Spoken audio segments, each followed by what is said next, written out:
One fire, one game, one world. Let's go! May kakaiba sa live ng 2026 FIFA World Cup opening ceremonies. Makikita mo ang mga paganong ritual na may satanismong mga simbolismo habang milyon-milyon ang nanonood sa online sa buong mundo at ang mga sikat na mga manlalaro ay halos sinasamba na dito. Maligayang pagdating mga mahal kong kaibigan dito sa Bible Bites Channel. Maaari po bang paki-subscribe ang channel na ito, paki-like at paki-share sa lahat ang napapanahong video ito. Ipinangangaral ba ni Satanas ang kanyang mensahe sa malawakang pagtitipong ito ng mga tagahanga ng sports? Alam po ba ninyo na may mas malalim pa tayong makikita dito kaysa naiisip natin? Kaya si Pablo ay may babala sa atin. Gaya nito, mayroong bang nakatagong paganismong ritual sa likod ng FIFA World Cup 2026 opening ceremonies? Mapapansin mo ng una ay ang mata ni Horus. Ang mga signal ng mga kamay na iyong makikita ay sinasadyang itinutok ng kamera. Maaring pamilyar ka sa mga sinyas ng mga kamay na ito na kadalasang pinakislap ng mga sikat na artista, ng mga musikero. Ang sinyas na ito ng isang mata. Ito ay simbol na sila'y nangako ng katapatan sa impluwensya nito. At ang isang mata nito ay pareho ang simbolo ng isang mata sa $1 bill bilang ang mata ni Horus. Ano ba ang koneksyon ng simbolismo ng one eye sa pagsamba sa araw? Ang pagtatanghal sa entablado ay puno ng paganismong ritual, isang seremonya upang parangalan at anyayahan ang mga tao na parangalan ang isang dyablo bilang isang tiyak na Diyos. Ito ay hindi ilang random na costume at stage altar presentation. Pansinin ang mga visual sa gitna ng entablado. Hindi ba pamilyar ito sa iyo?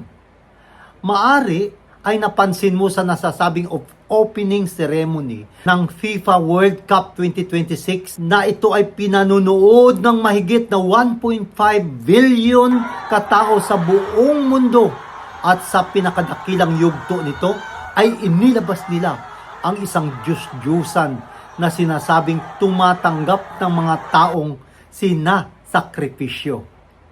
Ano ba ang kwento sa likod ng mga ito, mga mahal kong kaibigan? Unawain natin ito, na ang Diyos na ito ay ang Diyos ng araw na kanilang tinatawag na Quetzalcoatl, ang paganong Diyos ng araw na kilala rin bilang mabalahibong serpente, kung kaya may balahibo ang mga mananayaw. Ito ay kilala din bilang Diyos ng hangin, karunungan at kaalaman. Bukod tanging nagsilbi siyang ang pangalawang araw sa 5 araw ng Aztec mythology. At bilang Diyos ng mga araw, ano ang hiniling ng paganong Diyos ng araw na ito? Taon-taon, ang mga puso ng mga buhay na tao ay kinukuha bilang mga handog para sa hain na sinusunog para sa satanikong pagsamba. At ngayon, ay ginagamit ng FIFA ang imaheng ito, ng mismong Diyos na ito, at ipinapakita ito sa mahigit 1 bilyong tao sa buong mundo. At sa gitnang yugto ay hindi lamang maingat at maayos na ito ay ginawa, ito ay pattern na ginamit ng sinaunang paghahain ng Diyos ng araw. Ito ang gintong tropeo. Ito ang siyang pangunahing nais makuha ng lahat. Ngunit narito ang pinakamahalagang bagay na hindi nakuha ng mga tao. na dito ay may nakatagong simbolismo. Ang tropeo na kung saan pinag-aagawang makuha ng lahat ng kalahok na mga bansa na inilagay sa pinakatuktok ng na parting lokasyon Aztec Temple, kung saan ginaganap ang pagsasakripisyo ayon sa ating sinabi kanina lang. Ang Aztec Temple ay isang monumento na sentro ng serbisyong pangrelihiyon na karaniwang itinatayo sa tuktok ng isang pyramid o temple pyramid na nagsisilbing puso ng lipunang Aztec. Ang mga istrukturang ito ay ginamit upang sumamba sa mga paganong Diyos at magsagawa ng mga sagradong ritual kung saan ginagawa ang mga sakripisyo ng tao na upang matiyak ang kaligtasan ng mundo. Mga kaibigan, kasabay ng tropeo ay ang mga maskot na mas kilala sa tawag na labubu dolls. Ito ay satanismo. Ang mga manika ng labubu ay sinasabing si Pazuzu. Ang referensya, ang Mesopotamian demon, isang prominenteng deity, ang demonyong hangin ng makalumang Mesopotamia mythology ng Babylonian at Assyrian, na ito ay anak ng underworld god na si Hani, na pinamunuan niya ang hanging habagat na nagdadala ng tagtuyot at tagutom. Kaibigan, huwag tayo bastang padaya at mag-ingat tayo sa mga manikang ito para sa ating mga anak dahil simbolo ito ng satanismo. Ang mga artistang ito, kagaya ni Shakira, kasama ng lalaking ang idolatria, ay dumarating sa maraming anyo. Posible ba na kinokondisyon ni Satanas ang mundo upang sambahin ang mga tao? Na nais niyang sambahin ang sinuman kagaya ng Antikristo. Opo, ayon sa Apokalipsis 13:3, at sasambahin ng buong mundo ang Antikristo. Ang Fox Sports ay makikita mong sinasamba si Messi ng kanyang mga fans sa live ng 2026 FIFA World Cup match sa pagitan ng Argentina at Algeria noong June 16, 2026. Itinaguyod ng Fox News Sports sa pandaigdigang madla ang pagsamba kay Lionel Messi. Ang broadcaster ay nagbigay ng mataas na papuri sa mga kakayahan ng atlitang si Messi sa kanyang larangan. Tinawid niya ang linya sa pamamagitan ng mga salita sa paraang mabigyang katwiran ang pagsamba sa isang tao. Na ang pagsamba ay isang debosyon na para lamang sa Diyos. Sa tuwing inilalarawan ng media ang mga tao bilang mga bagay ng pagpipitagan at debosyon, sila ay nakikipagsapalaran sa larangan ng idolatria na ito'y dumarating sa maraming anyo. Maari sila'y mga material na bagay, maari sila'y maging ating mga trabaho, hanap buhay, at maari ito ay mga tao.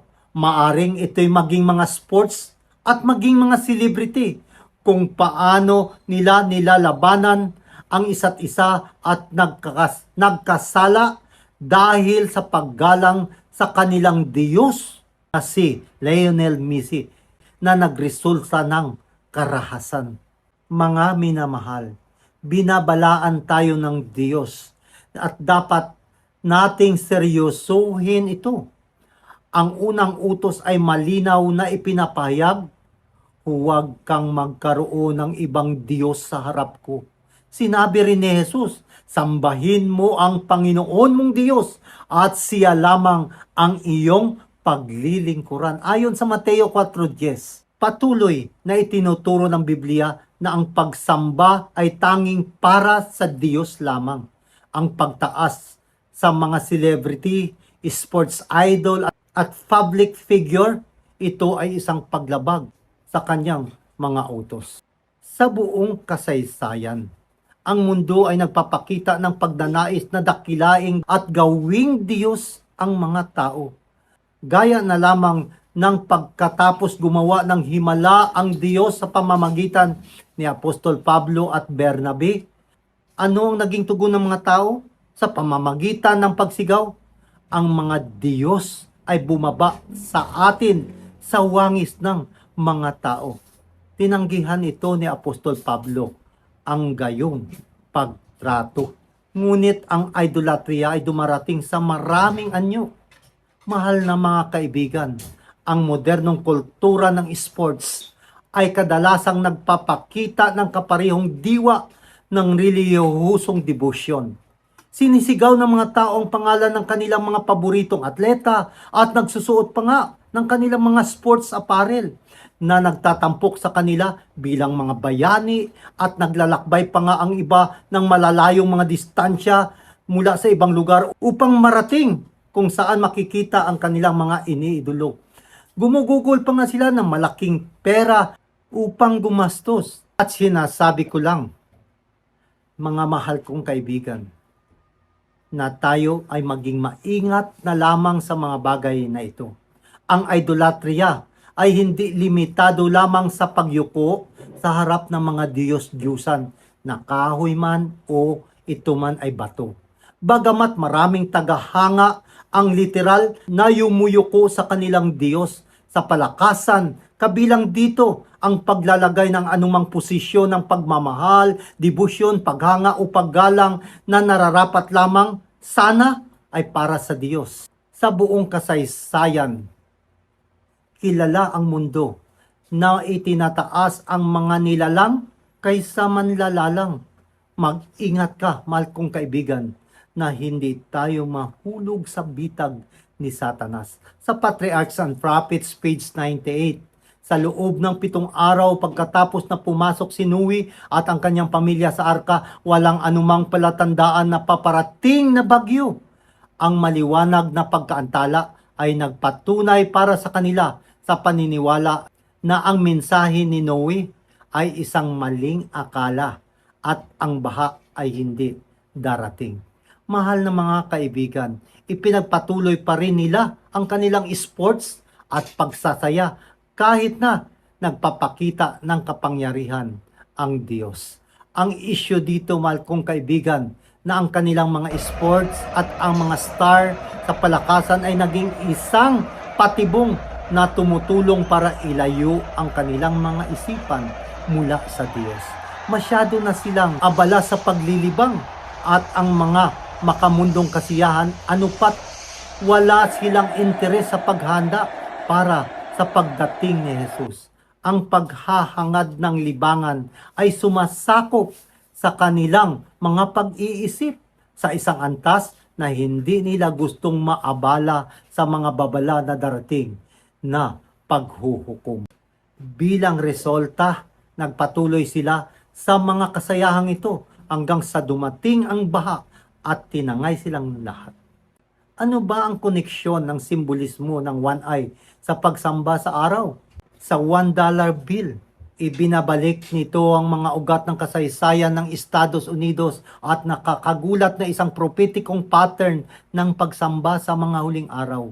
Sa $1 bill, makikita mo ang isang agila na nakaharap sa kaliwa na may gintong korona, ang 13 araw at mga talon nito.